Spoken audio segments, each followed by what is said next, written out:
Welcome, everyone. We are glad to be back. This is the Curriculum and Technical Support Team live stream for the Get Focused, Stay Focused programs using the Career Choices curriculum, Career Choices series curriculum. Yes, that's a mouthful. Yes, hard to get that out. Welcome, everybody. We have a lot of fun stuff going on today. But first of all, please introduce yourself in the chat and say hi. Hi, Spencer. We love being able to share your hellos. Spencer is one of our awesome team members. He is our support for this, and we love him.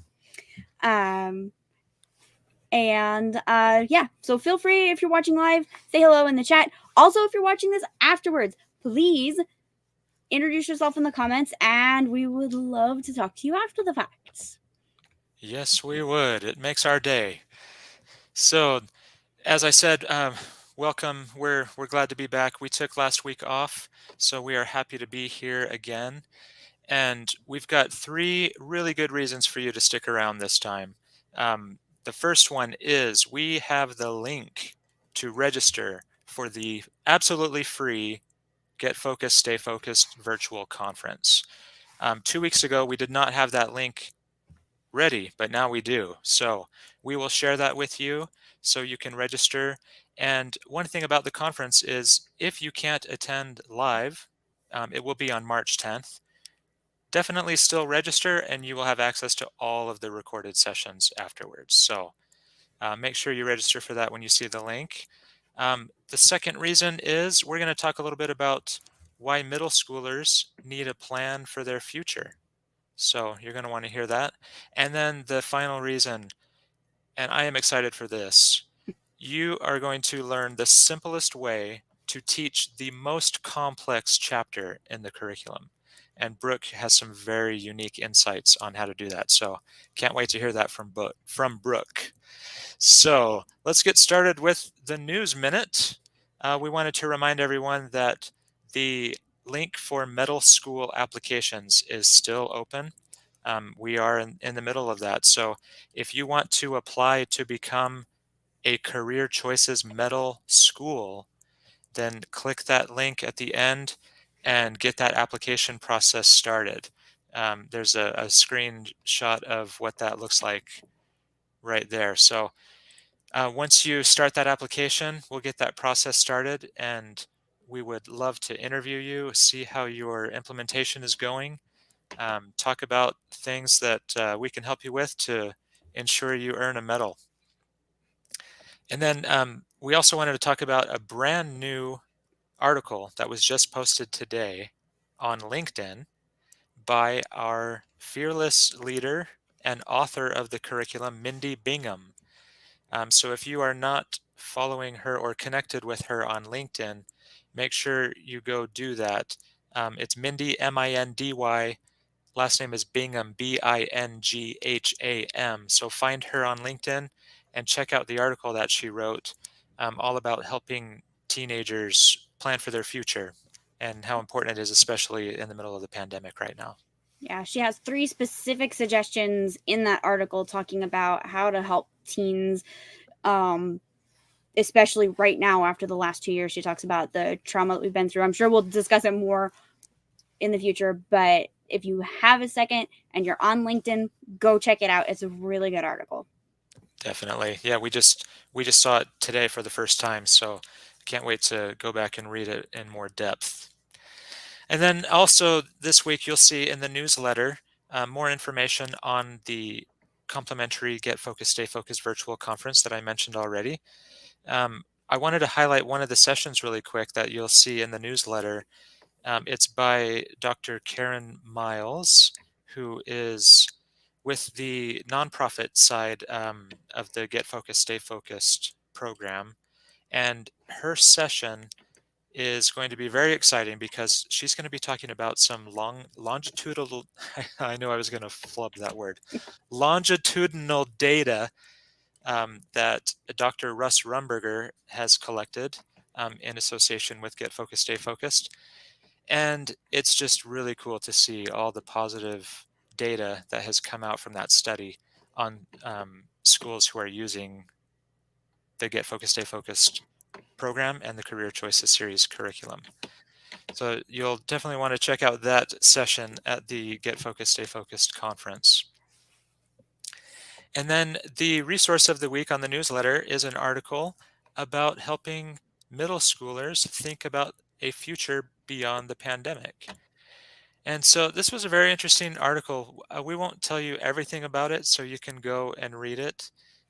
But it's very interesting. It really relates to what we do because it's talking about helping middle schoolers think about their future as it relates to careers and the different views and angles from counselors and researchers, other people that they've interviewed in this article on what they think about that. So obviously, we think it's very, very important to get that process started in middle school, helping students figure out what they want to do with their lives and get those ideas flowing in their brain. So, what did you think of the article, Brooke?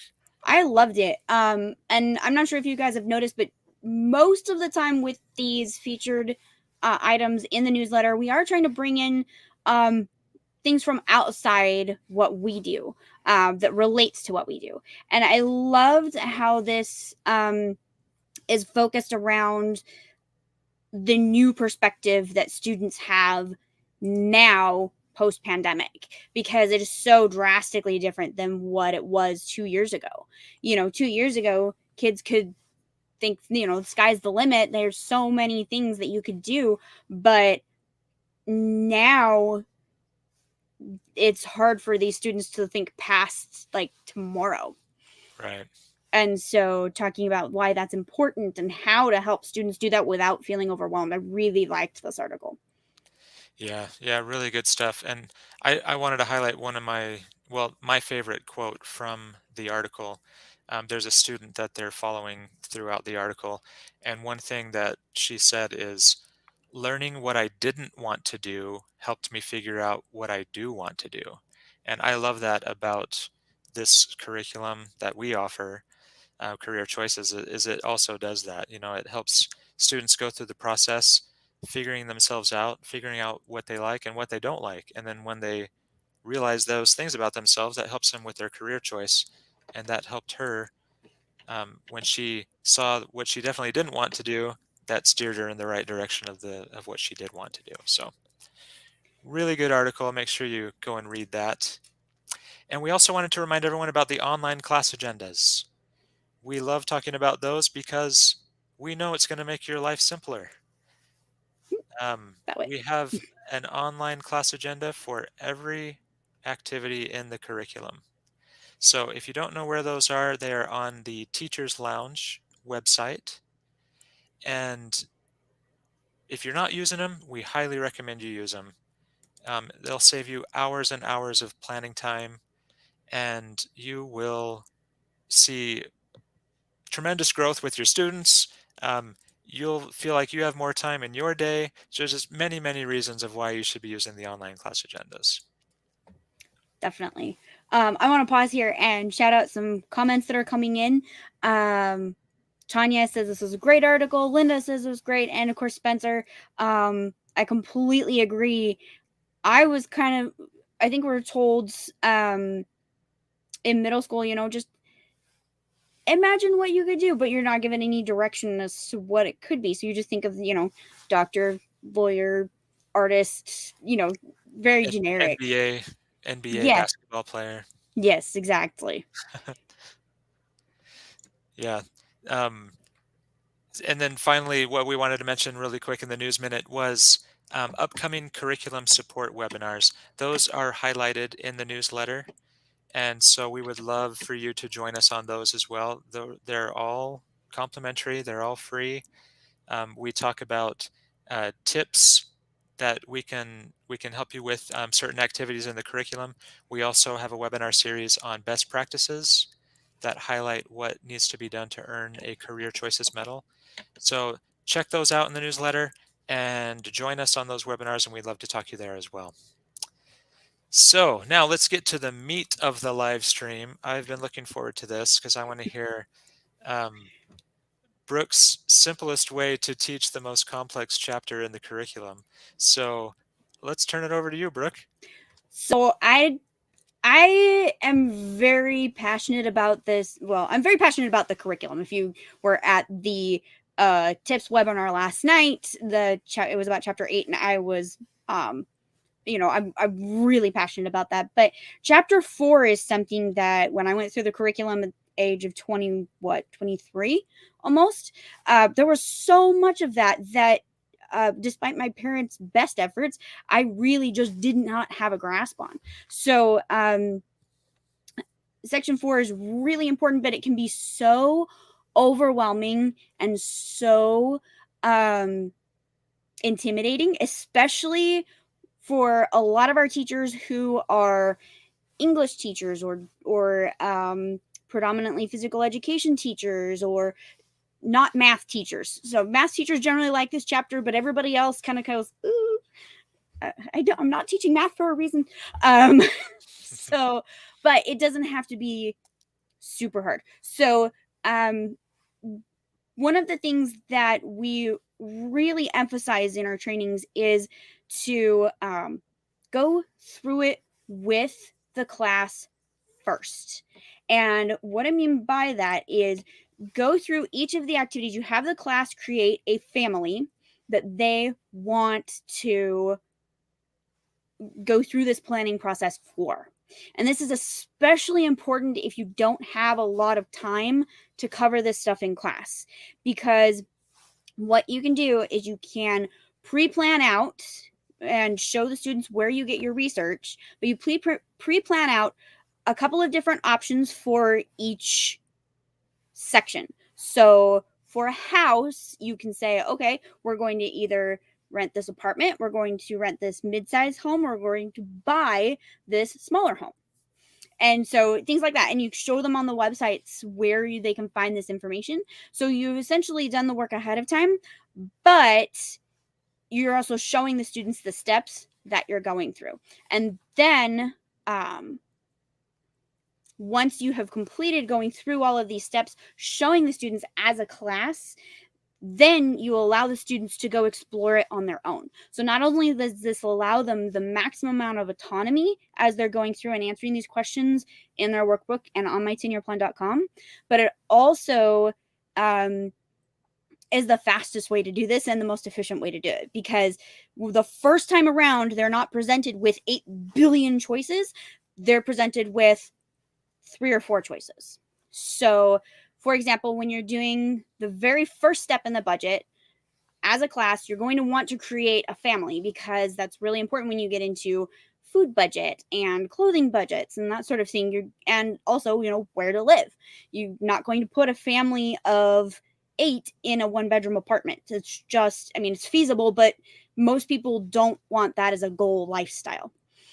And so it's really, really fun. Have the kids decide. I recommend making sure that you have at least one child, because talking about childcare is very important, because that is a major expense in most people's budgets.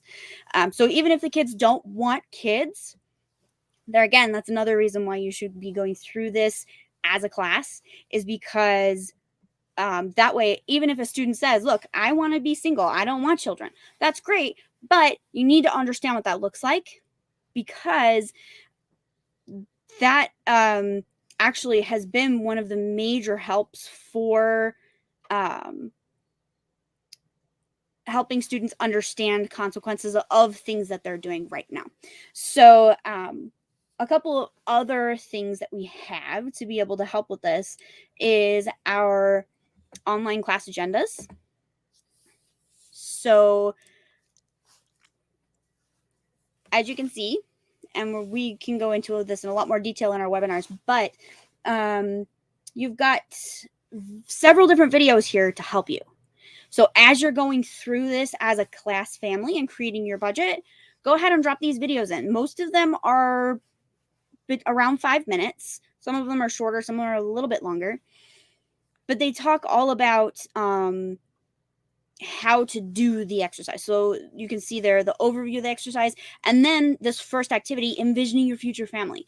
What do you want?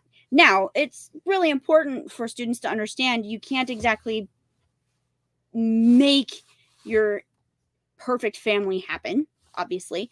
So you can't say, well, I'm going to have exactly 3 girls and 2 boys, and I'm going to have them exactly 4 years apart, which would be murder. So don't do that. But um, you it's not going to be able to be perfectly planned, but having an idea of what you want then allows you to be much more specifically focused when you are as students are navigating difficult social situations. So, Chris, is there anything on the online class agenda that you really liked this go around? Yeah, so number 7, that that video mini lecture from Carol Keyser, she talks about having the students do on page 77 in the curriculum and fill out the family profile and at least look 10 years into the future, but maybe even look 15 years into the future, to get a little more to work with. And we've heard from educators across the over the years about this page, how it seems kind of strange that a couple of the choices for marital status are divorced, separated, widowed. So obviously the students aren't going to pick those, but we wanted students to get that in their brain, that you've got to plan for the unexpected.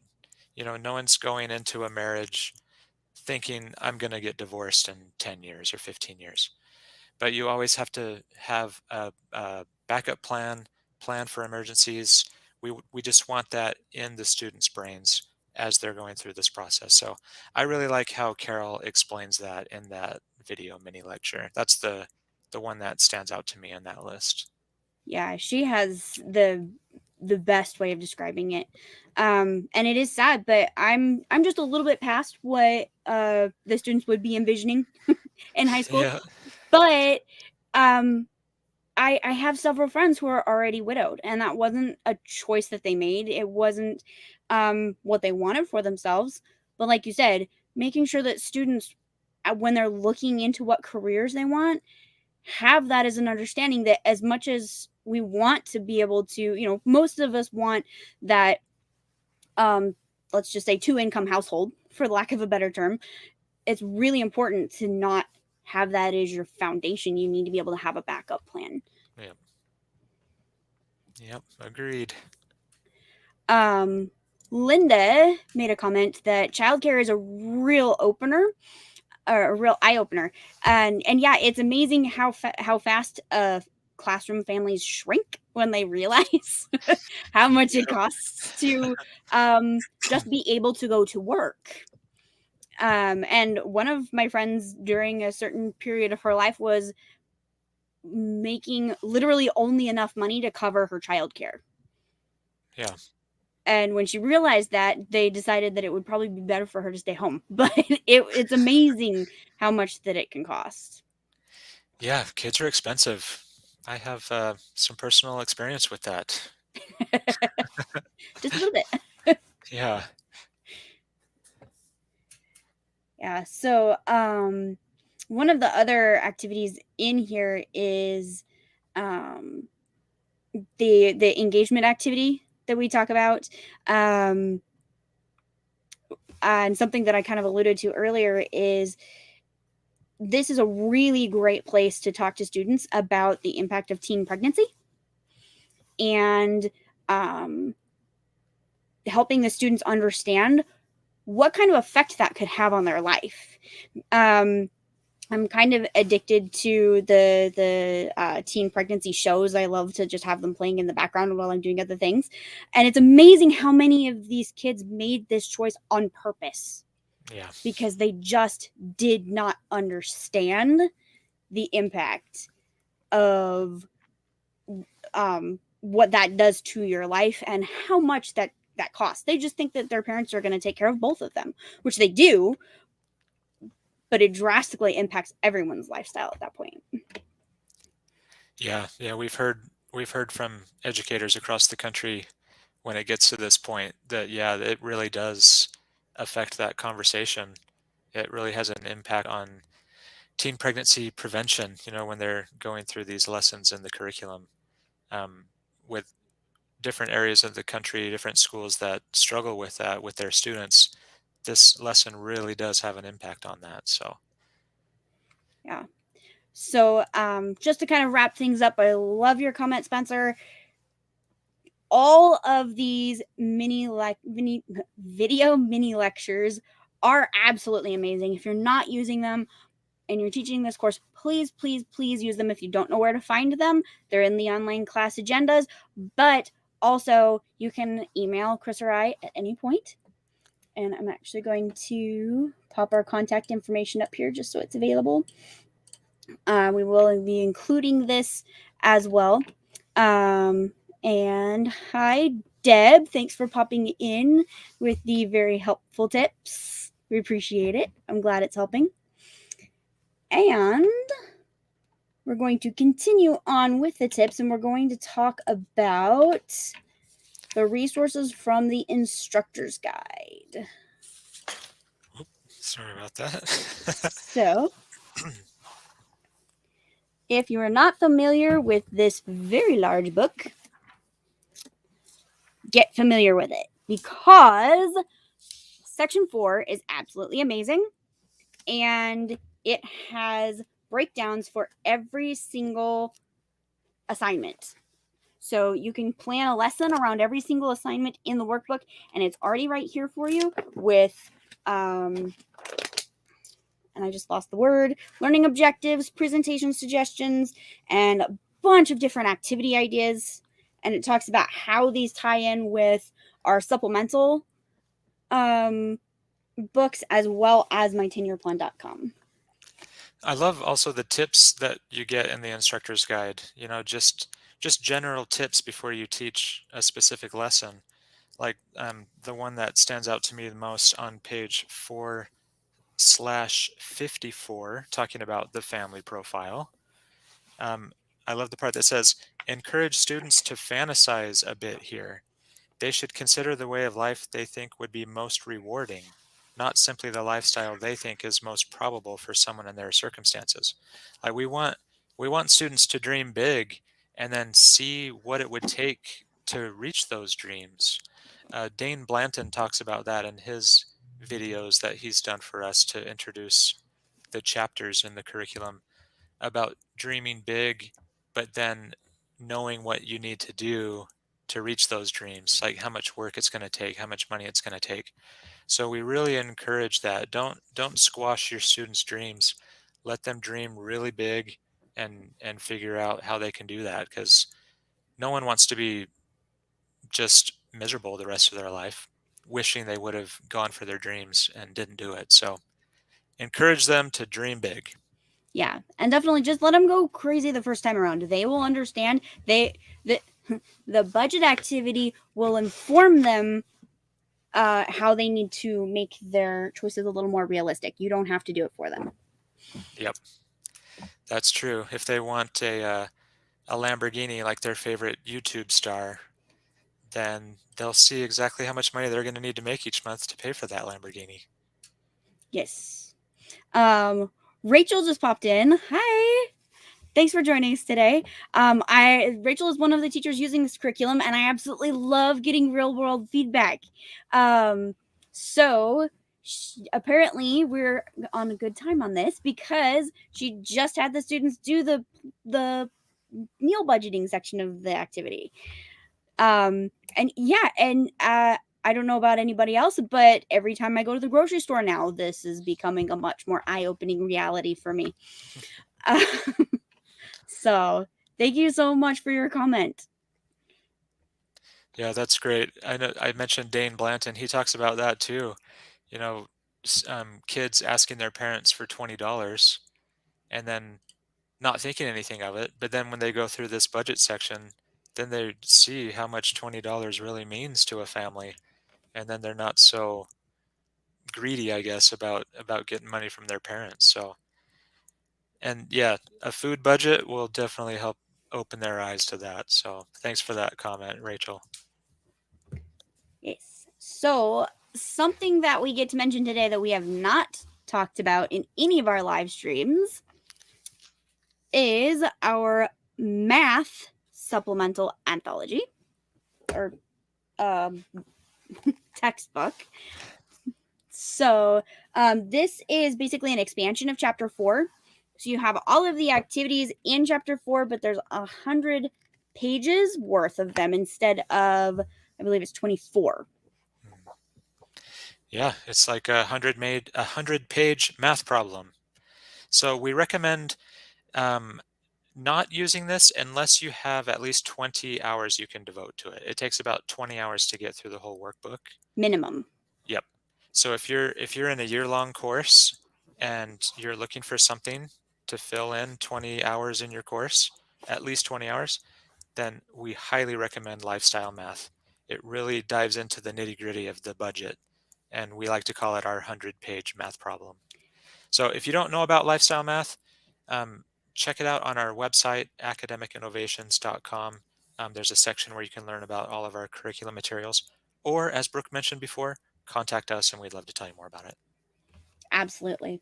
And something that I really love about Lifestyle Math is that it goes into so much more depth on each of these things. So somewhere else that a lot of our schools use it is in a class, either in their junior or senior year.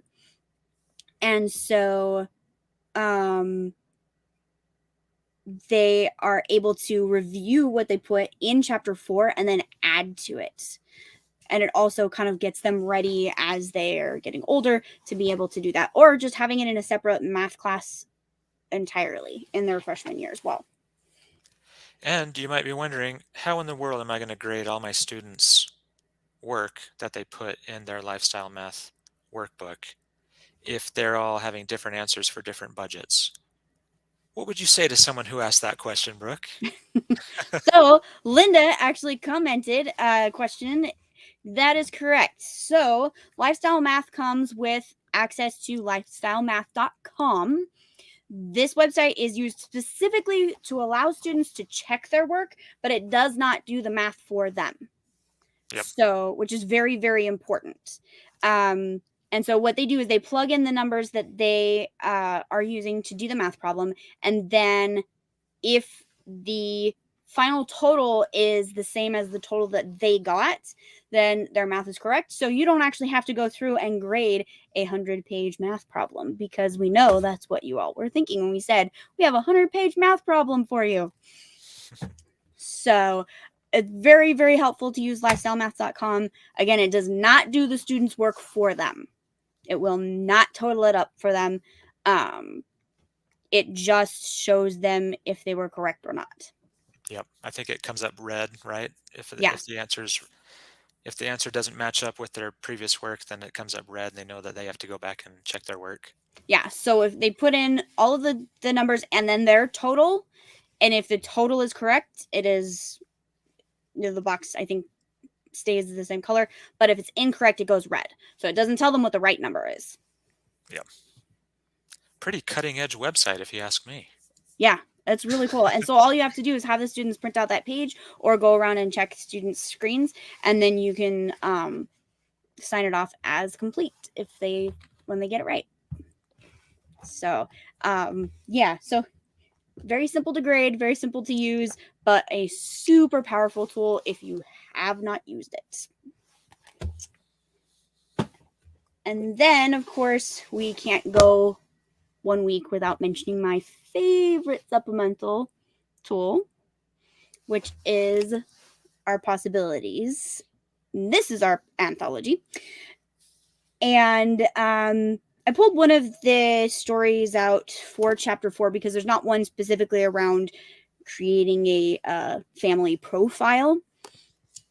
But the one that we're talking about today is called The Savings Book. And the first time I read it, I had a really interesting reaction. It's a story about a man who was raised in near poverty. And so it really addresses that. And while I've never really wanted for anything, which I think I've been very blessed in that case, I do remember as a child being very stressed about where the money for food was coming from, and where, making sure that we were going to continue to have a roof over our head. And so I really liked this story in the end, because he talked about becoming an adult and making that foundation for himself, and how he was able to come to a place where that wasn't a concern anymore. Yeah. And so originally I wasn't sure that I liked the one for this week, but I really loved how he addresses poverty and the stresses that can cause, but then also recognizing how much we actually do have, especially in this country. Yeah, and I love how he used his experiences being in poverty to Mm-hmm. help him become better with his money later. I love the part where he talks about his coworkers all excited for the food truck to come by, and they're spending all their money on Coke and sandwiches, and you're like, why would you do that when you can bring your own drink and bring your own sandwich? So Yeah. that was a necessity because he was in poverty, but that really helped him later in life, to save up his money and not have the fear of poverty as he got older. So yeah, very, very good story. Yeah. So we are just about out of time. But I would like to show Tanya's comments. Yes, thank you very much. The author is Gary Soto on that. I forgot to mention that. So thank you, Tanya. Yeah, so I'm going to just say, please make sure, in closing, to check out the Teacher's Lounge.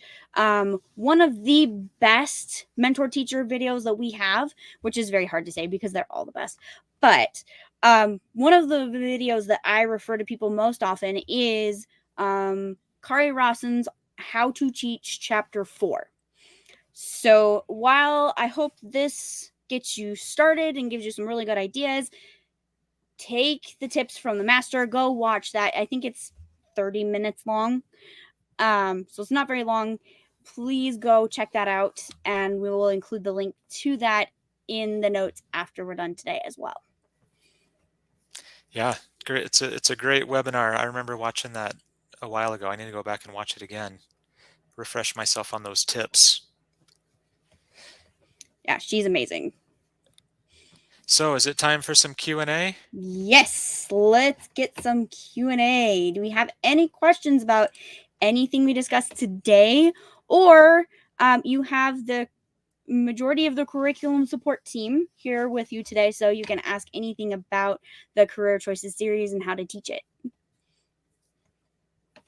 So, and while we wait for questions that come in, I'm going to suggest that you all go to our webinars page and sign up for the next two webinars, which is our best practice highlights, which is March 8th. I actually forgot we have one more. And this is our new webinar series. We have a webinar on February 22nd at 3:30 Pacific, and it's on tenure plan summary page creation. This is going to be absolutely amazing. Please don't miss it. Go sign up for it. The links again will be in the chat once we finish this live stream. We did have a question come in from Spencer. So, how would someone know if they have access to the online class agendas? Excellent question. If you have access to the Teacher's Lounge, you have access to the online class agendas. If you don't know if you have access to the Teacher's Lounge, that's why we put our contact information in the comment box below. Yep, and another way to find out is if you know who your school site executive is on your campus, they will also know. So But if you don't know who that person is, then yeah, definitely contact us as well, and we'd love to help. All right. So I hope everyone has an amazing rest of the week, and we will see you guys again next Wednesday. Bye. See ya.